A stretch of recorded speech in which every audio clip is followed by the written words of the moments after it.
मन की बात, ये बात, वो बात, कब तक मिलेगा?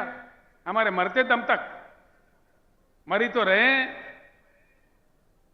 तो इस बात पे बहुत सीरियस तरीके से आप लोगों को, खास तौर पर किसान भाइयों को, किसान घर के महिलाओं को, हमारे युवा लोगों को, हमारे पढ़े लिखे लोगों को, हमारे वकील साहब लोगों को, हमारे टीचर्स, लेक्चरर्स, जो बुद्धिजीवी है, जो लेखक, कवि, गायक है, सारे लोगों को मैं सर झुका के प्रणाम करके इस पावन धरती, महाराष्ट्र के पावन धरती से विनय पूर्वक विनम्र करता हूं, दया करके इस बात पे सोचिए। ये कोई राजनीति नहीं है, हमारे जीवन और मृत्यु की सवाल है, जिंदगी और मौत की सवाल है। कब तक मरते रहेंगे? क्यों मरना भाई? क्या हमारी किस्मत यही है? हम आत्महत्या करने के लिए पैदा हुए? और तो और देखिए, मैं आपको एक बात बताता हूं, दो तीन बातें हैं, आप बड़ी आसानी से समझ सकेंगे। महाराष्ट्र में नदियां इतने सारे हैं, देश में तो और कई हैं। जैसा मैंने कहा आपको, मैं यहां से, यहां के बाद पत्रकारों के पास काफी मटेरियल दूंगा आज, कल पूरे टीवी में, अखबार में भी आ जाएगा, वो भी पढ़ लीजिए। कुछ बातें अभी रखता हूं मैं, बाकी बहुत सारे चीज जो स्टैटिस्टिक्स है, ऐसी आम सभाओं में जो नहीं कहा जा सकता, वो आज मैं पत्रकारों के इसमें गोष्ठी में मैं बताने वाला हूं। कल जरूर दया करके अखबार भी पढ़िए, लोकमत पढ़िए, देशोन्नति पढ़िए, जो जो पत्र आपके पास आते हैं वो पढ़िए। एक बात सुनिए, दुनिया का सबसे बड़ा रिजर्वायर, पानी का रिजर्वायर है, हमसे बहुत छोटा देश में, जिम्बाब्वे देश में है। उसका स्टोरेज कैपेसिटी, उसकी क्षमता है 6,500 टीएमसी, 6,533 टीएमसी, सबसे दुनिया का बड़ा ये रिजर्वायर है। इसी प्रकार के नाइलू नदी पे, रशिया में अंगारा नदी पे, चाइना में एंग्जी नदी पे, अमेरिका में कोलोराडो नदी पे, किसी अन्य देशों में, अन्य नदियों पे 1000, 1500, 2000, 3000, 4000, 5000 टीएमसी के रिजर्वायर्स बन चुके हैं। इतना विशाल भारत, इतनी विशाल जनता, जहां सूखा भी पड़ता है, जहां बाढ़ से भी प्रभावित होता है, ऐसे क्या कम से कम 3-4 रिजर्वायर नहीं होना चाहिए? होना चाहिए कि नहीं होना चाहिए? सुनने में नहीं आ रहा है। होना चाहिए।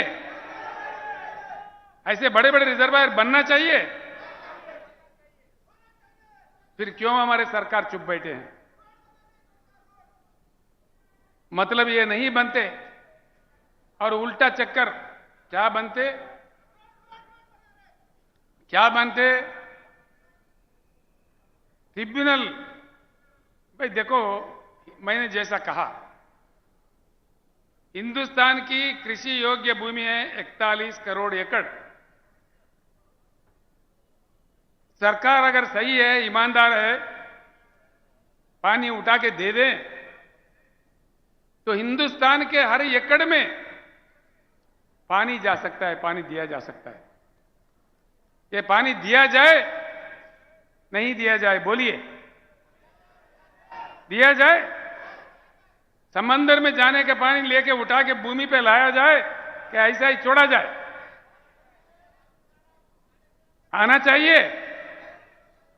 उधर से वो नहीं बोल रहे, आना चाहिए पानी। जो चाह रहे हाथ उठाइए। आना चाहिए। तो मन तो साफ है, आना चाहिए। फिर कैसे आएगा? क्या ये सरकारों पे हम आशा कर सकते हैं? क्या ये बनाएंगे? ये तो ट्रिब्यूनल डालते हैं, ट्रिब्यूनल।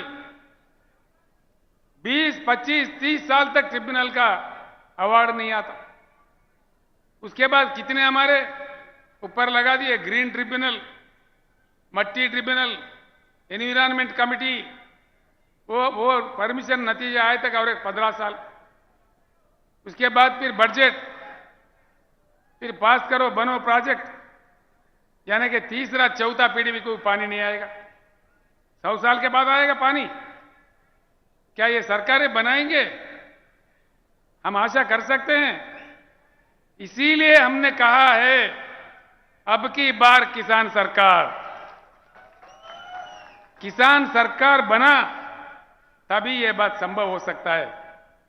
किसान सरकार बने तो ही पानी समंदर में जाने से रुक जाके जमीन पे आ जाएगा। हमारे बीड जिले में आएगा जहां सूखा पड़ता है, हमारे जालना में आएगा, हमारे परभनी में आएगा, हमारे लातूर में आएगा, हमारे गढ़चिरौली में आएगा। हर जगह जहां पानी की किल्लत है वहां आ जाएगा। घरे घर में भरपूर पीने का शुद्ध पानी हमारे घरों में आएगा। भाइयों, मैं आपसे एक बात कहना चाहूंगा जरूर। मैं तेलंगाना का मुख्यमंत्री हूं। 8 साल पहले तेलंगाना भी आपसे बड़ा बुरा हाल में था। करंट नहीं मिलती थी, पता नहीं कब आता कब जाता, भगवान जाने। कई किसान हमारा मर रहे थे करंट मोटर लगाने रात में जाके। किसी को बिच्छू काटा, किसी को सांप काटा, किसी को शाक लग गया। पीने का पानी नहीं था, सिंचाई तो बोलना ही नहीं, सूखा ही सूखा था। आधा लोग पेट हाथ में लिए पलायन थे, देश भर में घूम के मजदूरी कर रहे थे। बड़ी किल्लत थी। 7-8 साल के कड़ी मेहनत से, आप लोग जानते हैं नांदेड़ जिले के भाइयों, जो कि तेलंगाना नांदेड़ के बीच में, महाराष्ट्र के बीच में रोटी बेटी का संबंध है। रोज आना जाना है।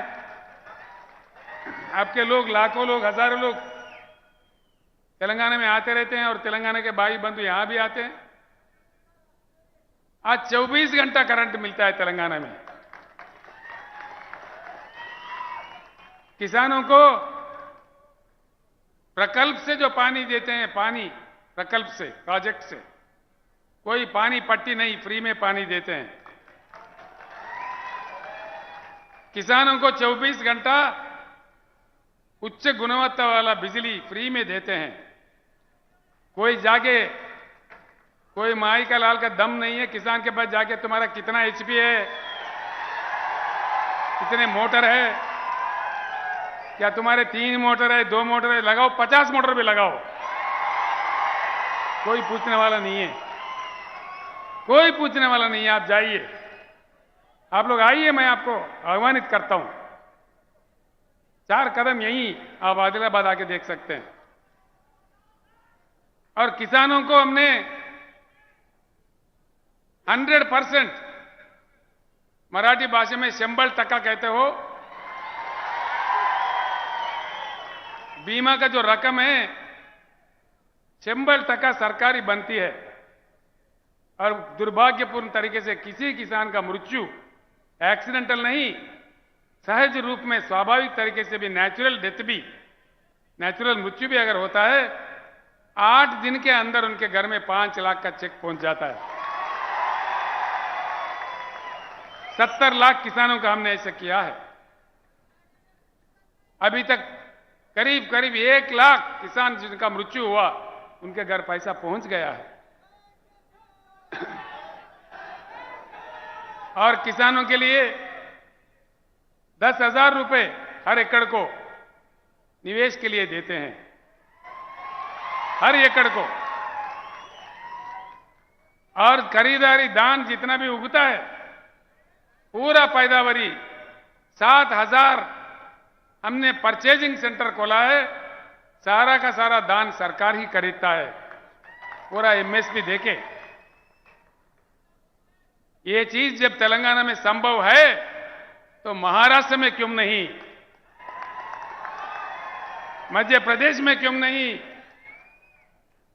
अन्य राज्यों में क्यों नहीं, पूरे भारत में क्यों नहीं? क्यों नहीं? नहीं इसलिए कि किसान सरकार नहीं तो ये सब कुछ नहीं। जहां किसान सरकार है वहां ये सब कुछ है। तो हम भी महाराष्ट्र में ये चाहेंगे या नहीं चाहेंगे? फिर बनाएंगे किसान सरकार? टंडा टंडा बोल रहे आप, बनाएंगे किसान सरकार?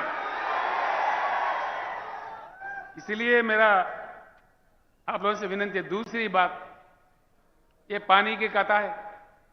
करंट का क्या चक्कर है भाई? आता ही नहीं है। क्यों नहीं आता? क्यों नहीं आता भाई? मैं एक बात कहता हूं, लिख लीजिए। इस देश में कोयला इतना है, 361 बिलियन डॉलर कोयला है हमारे पास। देखो हमारे वो करंट कर्मचारी है, लड़ेंगे लड़ेंगे। 361, हाँ काटन कपास के लोग हैं, बैठ जाओ भैया।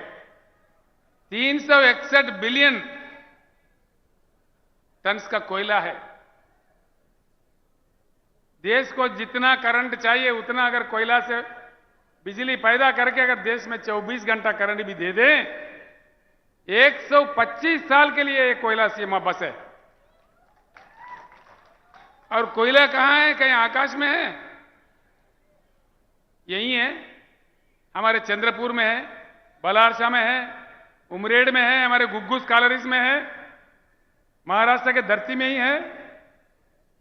महाराष्ट्र में गोदावरी भी है, महाराष्ट्र में कोयला भी है, लेकिन यहां पानी नहीं मिलता और बिजली नहीं मिलता। यह क्या चक्कर है भाई? जरूर इसमें दाल में कुछ काला है। ये बात अगर आप सही समझ जाओ, इसमें कोई संस्कृत नहीं है, कोई अंग्रेजी नहीं है, कोई जर्मनी जापानी भाषा नहीं है। कौन सा बड़ा समझने की बात है इसमें? बस हम झंडा देखते ही पागल हो जाते हैं। हमारा नेता क्या दिया? तुम्हारा नेता हमारा पार्टी क्या दिया? क्या बनते? जब ज्यादा से ज्यादा सरपंच बनते होंगे, जिला परिषद चेयरमैन बनते होंगे, लेकिन हमारे किसानों का प्रेत उठ रहा है। इसमें हमको एहसास नहीं होना चाहिए? हमारे घरों में पानी की किल्लत है, इसका हमारे एहसास नहीं होना चाहिए? ये राजनीतिक तमाशा जब तक चलता रहेगा तब तक हम खामोश रहेंगे, तब तक हम बटे हुए रहेंगे, जब तक हम एकत्रित नहीं होंगे। जो संपत्ति हमारे सामने है, हमारा अपना है, हमारे गांव में है, हमारे राज्य में है, इसको जाके हमको वर्ल्ड बैंक से कोई भीख मांगने की जरूरत नहीं है, कोई अमेरिका का फाइल पकड़ने का जरूरत नहीं है।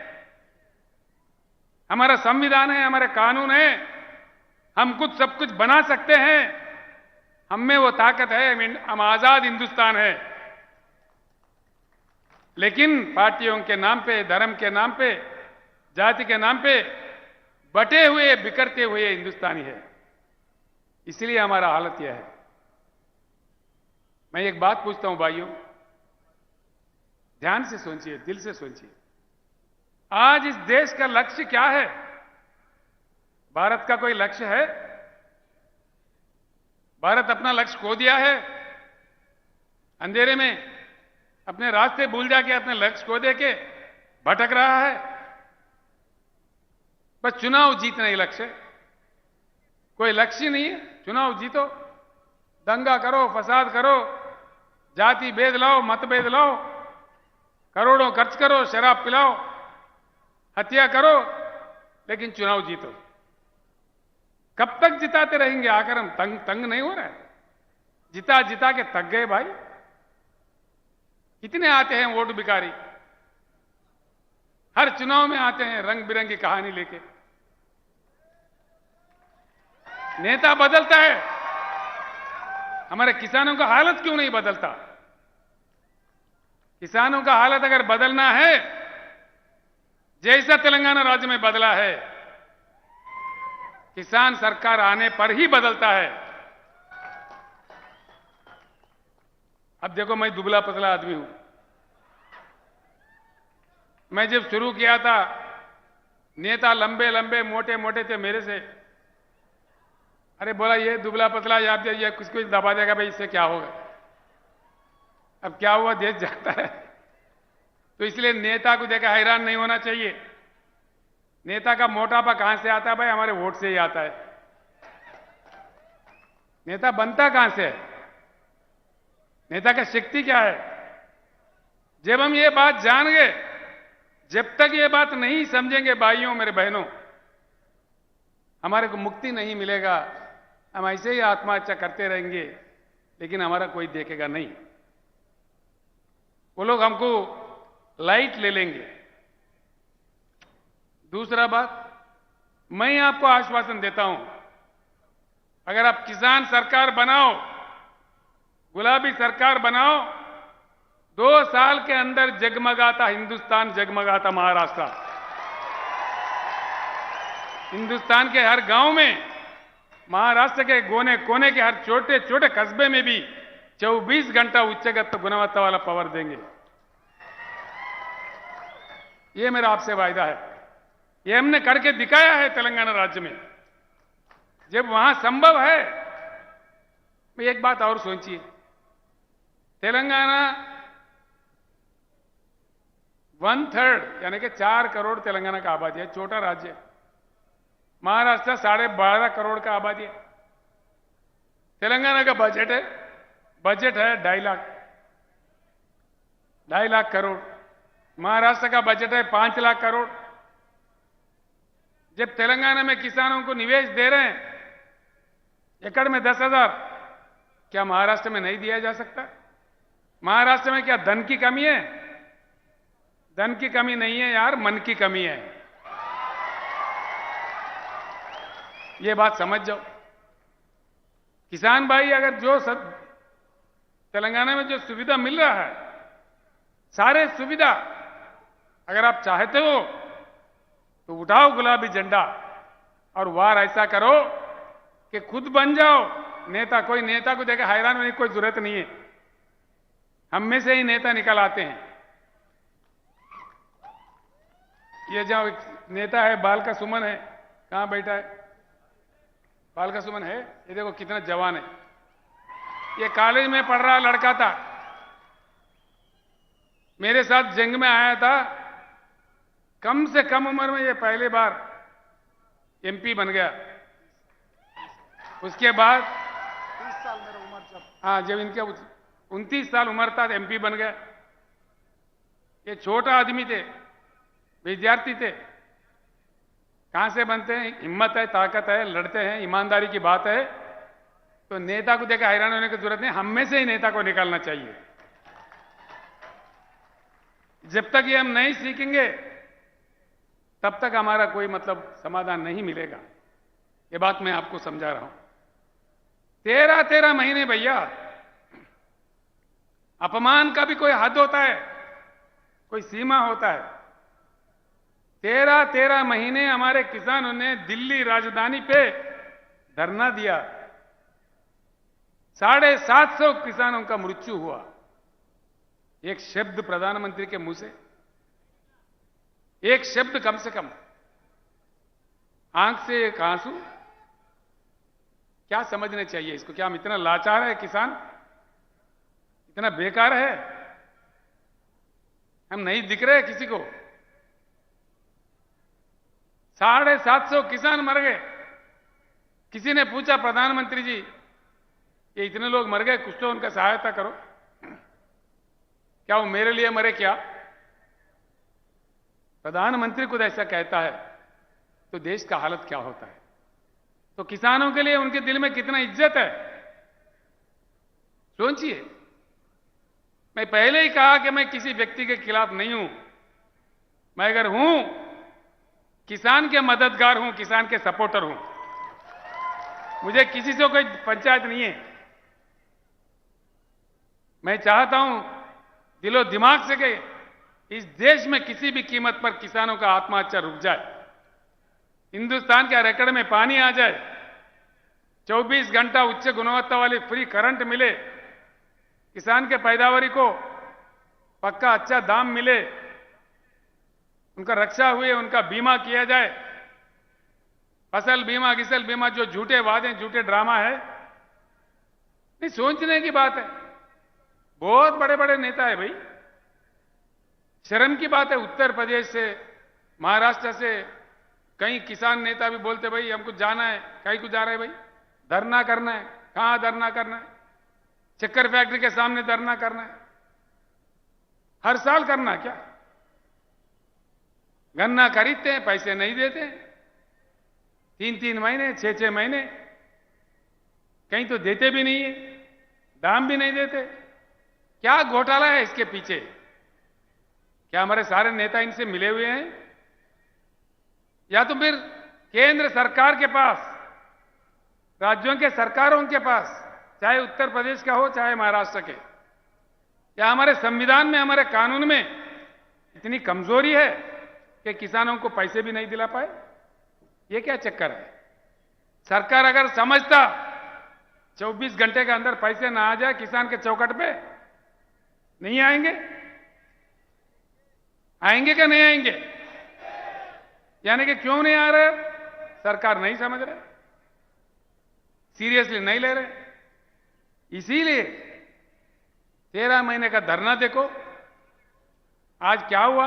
कुछ निकला समाधान? 13 महीने का धरना का कुछ समाधान निकला? कुछ नहीं, निकलेगा भी नहीं। इसीलिए कि वो समझ बैठे हैं किसान एकत्रित नहीं होंगे, किसान के पास बुद्धि नहीं है। एक बार एकत्रित होकर बना के बताइए। नांदेड़ भाइयों, महाराष्ट्र के अन्य जिला से आए हुए भाइयों, मैं आपसे विनम्र पूर्वक प्रार्थना करता हूं, आगामी जिला परिषद चुनाव में किसान अपने ताकत दिखा दे, महाराष्ट्र सरकार झुक के आपके पास आ जाएगी। एक बार तो दिखाओ कम से कम। सरकारों को सीधा उंगली से जब घी नहीं निकलता तो टेढ़ा उंगली से निकलना चाहिए। तो इसलिए मैं आपसे विनम्र पूर्वक विनती करता हूं, जब तक हम बिखरे हुए रहेंगे, बटे हुए रहेंगे, हम कुछ नहीं कर पाएंगे। इसीलिए मैं आपसे फिर एक बार अनुरोध करता हूं, कहीं अन्य समस्या भी है। हमने सिर्फ किसानों के लिए नहीं किया, तेलंगाना में हमारे बुनकर भी आत्महत्या कर रहे थे, मर रहे थे। आज उनको सिर्फ 50% में ही सारे उनके लिए प्रबंधन करते हैं, उनके जो सामान चाहिए होता है। हमारे धनगर जो बकरी पालते हैं, 75% सब्सिडी पे भारत में सबसे अधिक 7 लाख के ऊपर बकरी के यूनिट लाके उनको बांट दिए हैं। कलालों का हमने काम किया है, जो सेंधी के जाड़ों का रकम होता है उसको पूरा बर्खास्त कर दिया है। हर किसी को हमने काम किया है। करते करते जो मछुआरे हैं, मछली पकड़ते हैं, उनके लिए काफी हमने काम किया है। उनका भी आज कल्याण हो रहा है। तेलंगाना में फ्री में डालते हैं पूरे सीड जितना भी है, आज वो भी खुश है। जो नाई है, जो हमारे कपड़े धोने वाले दो भी भाई है, उनके लिए भी 250 यूनिट तक का पावर फ्री में देते हैं। वो लोग भी थोड़ा इसको उपयोग कर रहे हैं। हर जिले में एक मेडिकल कॉलेज हमने कायम किया है।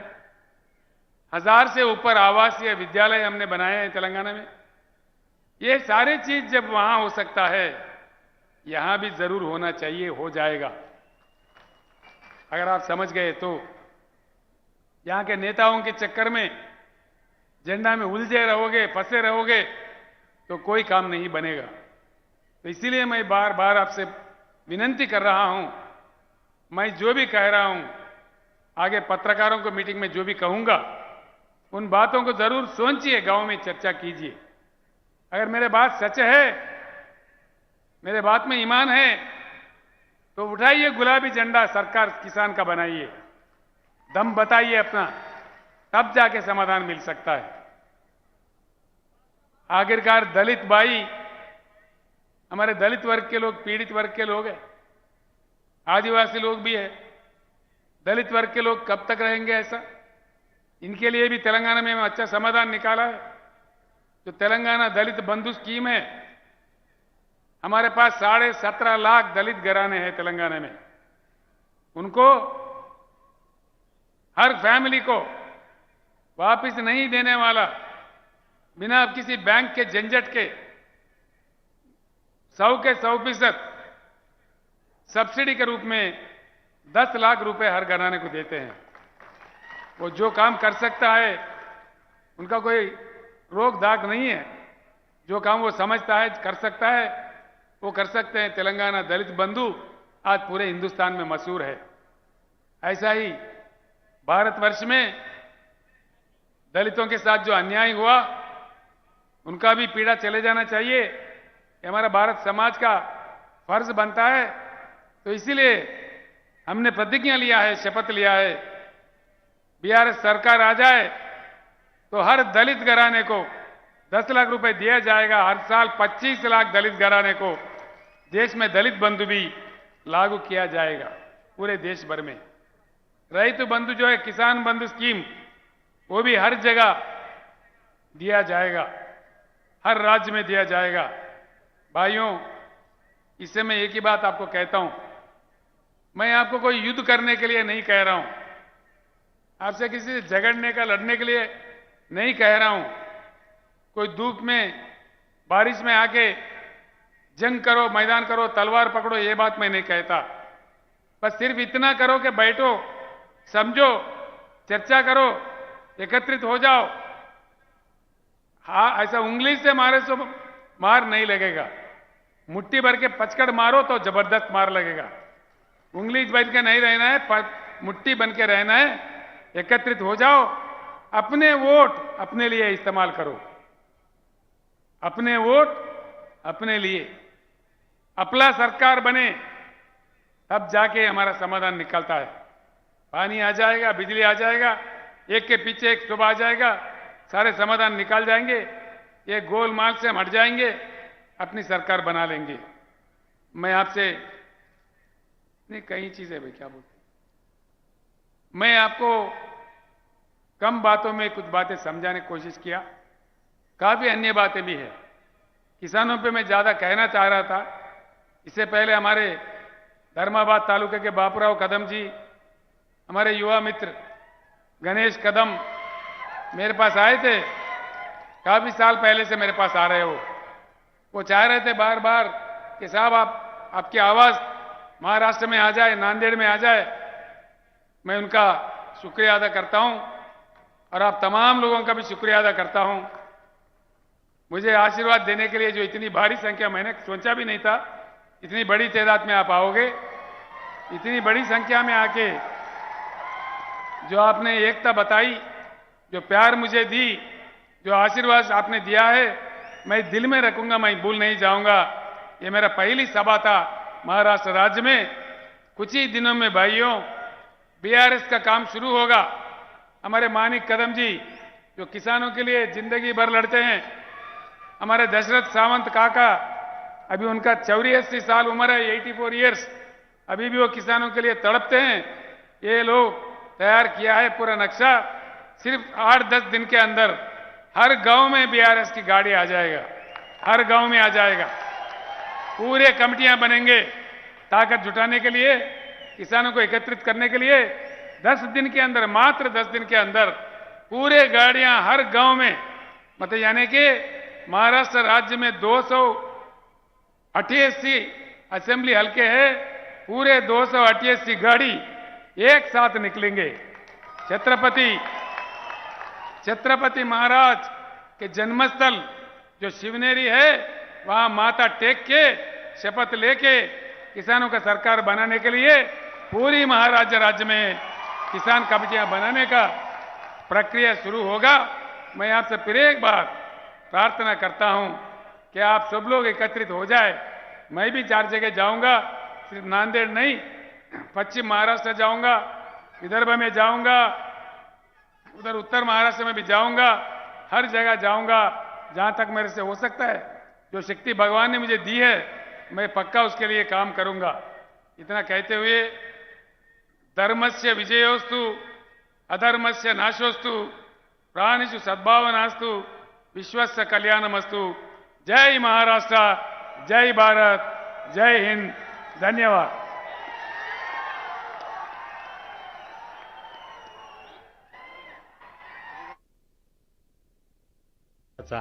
तसेच कड्या कपारीने आणि त्यातून वाहणाऱ्या नद्यांनी नटलेल्या महाराष्ट्राचा गौरव करताना मावळ्यांच्या पोलादी मनगटाने मिळवून दिलेल्या स्फूर्तीतून शब्द उमटतात ते हे.